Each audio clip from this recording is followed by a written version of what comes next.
जब खेत खामोश हो जाएं, किसानों की आवाजों को फाइलों में दबा दिया जाए, तब कुर्सी से नहीं, जमीन से उठकर बोलता है एक ऐसा नेता जिसका किसानी पेशा नहीं पर पहचान है। आज उसी पहचान की लड़ाई लड़ने वाले हमारे साथ मौजूद हैं, जो खेत का सिपाही है, किसानों की आवाज है। भारतीय किसान यूनियन के राष्ट्रीय अध्यक्ष चौधरी दिवाकर सिंह जी। सर, आपका बहुत बहुत स्वागत है। धन्यवाद जी। नमस्कार सभी को। भारतीय किसान यूनियन शंकर आपका जो संगठन है उसको आप सबसे अलग बताते हैं।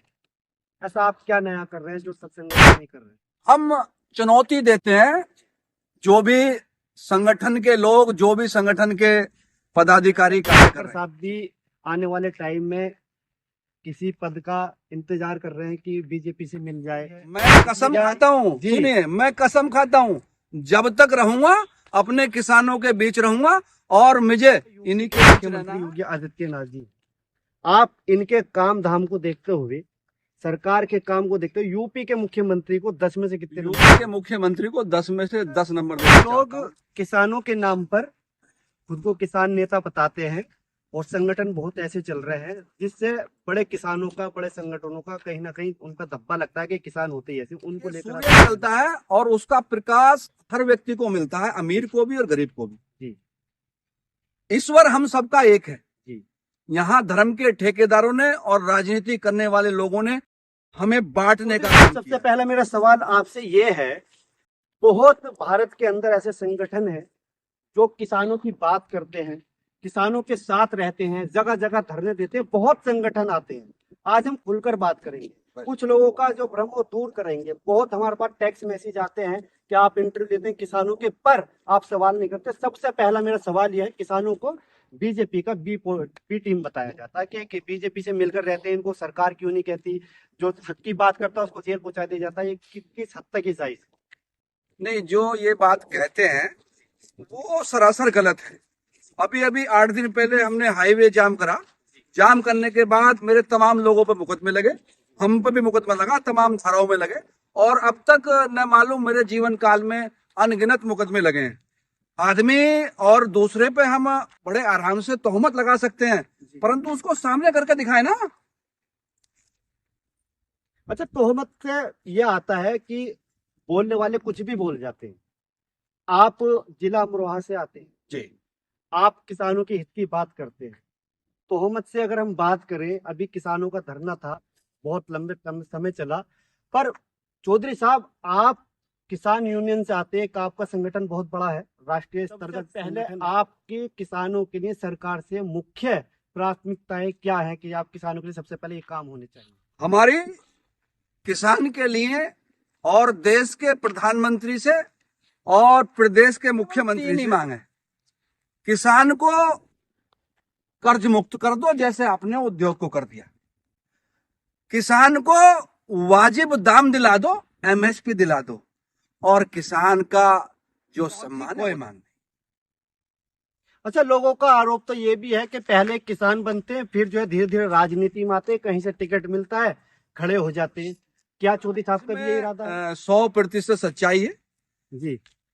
लोग अपने को एक किसान का चोला ओढ़ने के बाद, हम अपना बता दें, प्रदेश और देश के अंदर जब संगठन का निर्माण हुआ, महात्मा टिकैत जी ने करमू खेड़ी कांड के बाद 30 दिन तक लगातार मेरठ कमिश्नरी पे बैठे रहे।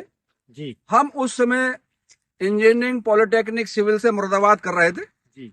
और 18 फरवरी 1988 को रजबपुर के अंदर गोलीकांड होता है। गोलीकांड होकर मेरे गांव के पारिवारिक दादा चौधरी रामचरण सिंह की ऑन द स्पॉट मृत्यु हो जाती है और 9 लोग मरते हैं। उसके बाद 109 दिन आंदोलन चलता है। हम इंजीनियरिंग से रिजाइन देने के बाद वहां कढ़ा में चावल पकाने का काम करते हैं। हमारे साथ चौधरी साहब भी थे, सब लोग साथी लोग हैं। परिणाम क्या निकलता है? बहुत बड़े आंदोलन किए हैं आप, बोर्ड क्लब पे, बंबई जाके, बंदरगाह पे। परिणाम क्या आया? हम 13 महीने लगातार गाजीपुर बॉर्डर पे बैठे रहे। परिणाम क्या आया? हमारा मकसद है किसान का भला हो। अब ये बताने की जरूरत नहीं है कि भाई किसान का भला करने वाला कौन है और राजनीति करने वाला अक्सर कौन होता है। है। अच्छा, भारतीय किसान यूनियन शंकर आपका जो संगठन है उसको आप सबसे अलग बताते हैं। ऐसा आप क्या नया कर रहे हैं जो सब संगठन नहीं कर रहे? हम चुनौती देते हैं जो भी संगठन के लोग, जो भी संगठन के पदाधिकारी कार्य कर। अभी बीजेपी की गवर्नमेंट की बात करता हूं। जब 2014 में यशस्वी मुख्यमंत्री और हमारे जो अखिलेश जी थे उत्तर प्रदेश के, और हमारे प्रधानमंत्री मोदी जी बने थे जी। तो एसीओ में बैठ के किसानों का हित दर्शाने वाली एक चीज बनाई गई, प्रधानमंत्री फसल बीमा योजना, जिसमें अब लाखों करोड़ रुपए के घोटाले निकल के आ रहे हैं। उसको यहां जब मुरादाबाद मंडल में लागू किया गया और जब हमने देखा कि हमारे खातों से, किसान क्रेडिट कार्डों से अकेले अमरोहा से 13 करोड़ रुपए कट के चले गए और 1 पैसे का किसान को लाभ नहीं हुआ। हम आंदोलन किया, धरना किया, मुख्यमंत्री को लेटर भेजा, प्रधानमंत्री जी को लेटर भेजा और एक डेलीगेशन बना के हम अखिलेश जी से मिले। अखिलेश जी बोले भाई ये प्रधानमंत्री जी का मामला है।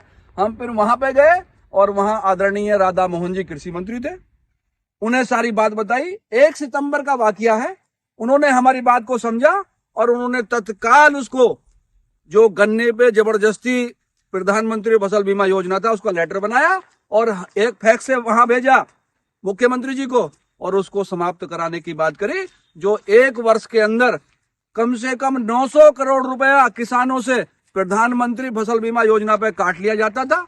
इसी तरह का केवल यह मामला नहीं है, बैंकों ने भी लुटाई की है। बैंकों से भी कई बार किसान क्रेडिट कार्डों में लुटे हुए 400 करोड़ 220 करोड़ प्रदेश के किसानों के उनके चूल्हे में सीधा इजाफा कराने का काम किया है। और भी कई मामले ऐसे हैं, यदि बताता चलूं, जो दूसरे लोग वहां तक पहुंचते नहीं। तो गन्ने से याद आया, आपने गन्ने की बात करी। गन्ने की अक्सर किसानों को दिक्कत रहती है, कभी दामों को लेकर, कभी मिल नहीं लेता, बहुत समस्या है। इस पर आपने अलग क्या सोचा? जब 2008 की बात है, हमारे यहाँ हमारी बहन मायावती मुख्यमंत्री थी जी। उस समय 120 रुपए गन्ने का रेट हुआ जी। और जब हम लोगों ने गन्ना संस्थान पे, वीएम सिंह जी हमारे साथ थे, वहां आंदोलन किया तो रात को हमें वहां उठाने की कोशिश की गई, परंतु जब हमने अपनी वाजिब बात वहां रखी तो रात के 1 बजे आदरणीय सुधीर बोबड़े जी, जो उस समय गन्ना आयुक्त और आबकारी आयुक्त हुआ करते थे, रात के 1 बजे पंडाल में आके और मंच पे आके उन्होंने घोषणा की कि हमें प्राइस वार से कोई दिक्कत नहीं है। और उस वर्ष 350 रुपए प्रति कुंटल गन्ना प्राइवेट चीनी मिलों के साथ साथ सरकारी चीनी मिलों को भी मजबूर होना पड़ा। अब 2008 में देखिए 350 बिका था, जो अब जो है आके बड़ा मुश्किल, इस बार जो है 400 रुपए हो पाया। चौधरी साहब, आपने अब आने वाले समय में क्या सोचा? किस लेवल पर आप किस समस्या को लेकर धरने की एक चुनौती सरकार को देना चाहते हैं? मेरा सीधा सीधा कहना है कि करतार यानी कि ऊपर वाला जी और सरकार, जी उससे हम टकराते नहीं। जी। इतना सोच के मुझे ये आपका कोट लेना है तो मैं आपसे कहूंगा भाई जी ये कोट मुझे दे दो, तो आप निश्चित तौर से कोट दे देंगे। और यदि मैं आपकी बेइज्जती करूंगा, आपको लानते दूंगा, तो आप मेरा इलाज करने का काम करेंगे। तो आज के नेता जो हैं वो किसानों को कम, वो अपने बारे में क्या सोचते हैं ये बताने की कुछ आवश्यकता लोग नहीं। किसानों के नाम पर खुद को किसान नेता बताते हैं और संगठन बहुत ऐसे चल रहे हैं जिससे बड़े किसानों का, बड़े संगठनों का कहीं ना कहीं उनका धब्बा लगता है कि किसान होते ही ऐसे। उनको लेकर आप क्या कहना चाहिए? देखिए, सूर्य निकलता है और उसका प्रकाश हर व्यक्ति को मिलता है, अमीर को भी और गरीब को भी। जी। ईश्वर हम सबका एक है। जी। यहाँ धर्म के ठेकेदारों ने और राजनीति करने वाले लोगों ने हमें बांटने का काम किया है। जिस दिन किसान 90% एक जगह हो गया, उस दिन वो सारे अधिकार अपने ले लेगा। परंतु राजनीति बहुत जबरदस्त चीज है, वो किसी ना किसी मामले को लेकर हमेशा बांटती रहती है और यदि हम बटेंगे तो इसी तरह कटते रहेंगे, नहीं बटेंगे तो हम अपना हक लेके लेंगे। अच्छा, मैं देख रहा हूँ आपके संगठन में, क्योंकि ये आज इंटरव्यू था तो लोग कम लाए, हमने खुद बोला था ज्यादा भीड़ भाड़ सही नहीं रहती, तो महिलाएं भी हैं, बुजुर्ग भी हैं, युवा साथी भी है जुड़े हुए। इस संगठन को आप किस जगह तक पहुंचाना चाहते हैं कि आपकी एक अलग पहचान बने? हर संगठन, अभी हम देखते हैं कोई किसान बैठ जाता है, पल्ली बिछाने की देर होती है, बैठ जाती है, अक्सर रोड पे जाकर लेट जाता है, पता चला कि भी हमारे बैठने का असर सड़क बननी चालू। ऐसे किसान और आप में क्या फर्क? देखो फर्क तो ये हमारा जो कलम है, ये कलम के सिपाही है, चौथा स्तंभ है, ये बाखूबी जानता है जी, बताने की जरूरत नहीं होती क्या है, परंतु इतना लोग केवल अपने ही हित में सोचते हैं।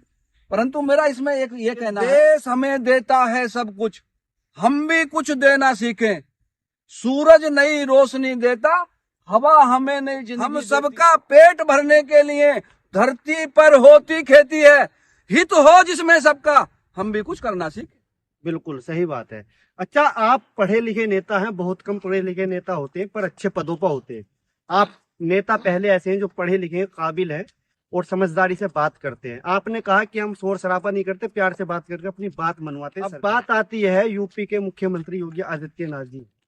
आप इनके काम धाम को देखते हुए, सरकार के काम को देखते हुए यूपी के मुख्यमंत्री को 10 में से कितने नंबर देना चाहते?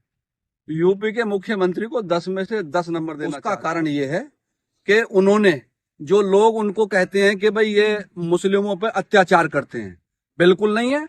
मैं आपको ऐसे लोग दिखा सकता हूं, ऐसी चीजें दिखा सकता हूं जो हमारे साथ, हमारे बीच में नहीं रहे। शेर जमा जी, वो समाजवादी सरकार के इतने सताए हुए थे कि वो सेल्फाज मेरे पास लेके आए थे, और ये भाई मेरा जानता है वो कार्य जब हमने माननीय मुख्यमंत्री के यहाँ रखा तो 28 साल पुरानी छिनी हुई जमीन जो भूमाफियाओं ने दबा रखी थी, वन विभाग ने दबा रखी थी, उनकी जमीन मिली, और जमीन के अंदर जो लगे हुए पेड़ थे 40 लाख रुपए के पेड़ बिके। और जब उनका इंतकाल हुआ एम्स के अंदर तो उन्होंने अपने बच्चे से कहा, बेटे एक बार मुझे वीडियो कॉल करके चौधरी साहब से बात करा दे। और जब वीडियो कॉल हुई, मैं मतलब मुझे बड़ा, उस समय मुझे भी इतना रोया जिसका आपने वीडियो कॉल होते हुए जब उन्होंने सलाम वालेकुम हुई और बोले मैं अपने बच्चों का हाथ कहा, और वो उनका इंतकाल हो गया।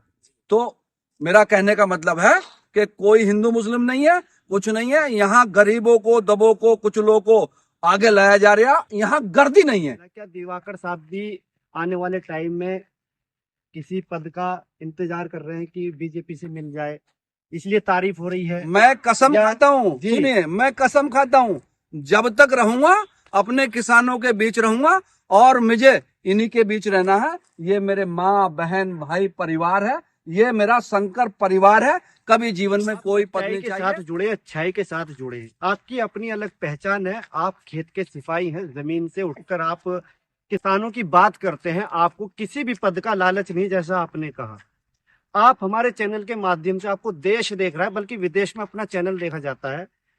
एक ऐसी अपील कर दीजिए जो लोग आप पे यकीन करें, क्योंकि संगठन बहुत है, कि मैं इस बात को लेकर किसानों के साथ हूँ। वाकई मैं किसानों का हमदर्द हूँ और मेरे मौजूदा किसान और हर भारतीय को ये काम करना चाहिए। हमारे चैनल के माध्यम से ये अपील कर, मेरी सभी देशवासियों से अपील है, एकजुटता में रहिए, किसी के बहकाव में मत आइए। आज देश उन ऊंचाइयों पे जा रहा है कि हमने स्वप्न देखा होगा। यदि हम लोग कहीं बटने का काम करेंगे तो निश्चित तौर से हम लोग गर्त में चले जाएंगे। मैं अपने विषय में कहना चाहता हूं कि जिस चोले में मैं हूं, मैं किसान नेता नहीं हूं, मैं एक किसान का सेवक हूं, एक फकीर हूं। मुझे केवल किसानों की जो समस्याएं वाजिब हैं उसमें लड़ते लड़ते ये जीवन देना है, और ये मेरा परिवार है, इससे ज्यादा मैं कुछ नहीं कह सकता। तो देखिए, ये थे राष्ट्रीय अध्यक्ष चौधरी दिवाकर साहब। आपने उनकी बात सुनी, हमारे सवाल थे, जो लोगों का कंफ्यूजन था, जिस तरह के कमेंट आते थे कि उनसे ये पूछना, बीजेपी के खुलकर जवाब दिया। बात ये आती है जो पदों पर किसान होते हैं और वो वाकई कहीं ना कहीं किसी के टच में होते हैं, पर इस किसान नेता की बात, हकीकत वो ये है कि वाकई किसानों के साथ हैं, तभी इनके साथ ये लोग मौजूद हैं। इसमें बुजुर्ग हैं, महिलाएं हैं, और देख सकते हैं जो बेबाकी से खुलकर बोलेगा वो वाकई किसी का गुलाम नहीं होता, किसानों के हमदर्द की बात करता है। तो मेरे साथ बने रहिए और देखते रहिए TV7 न्यूज़ हिंदी।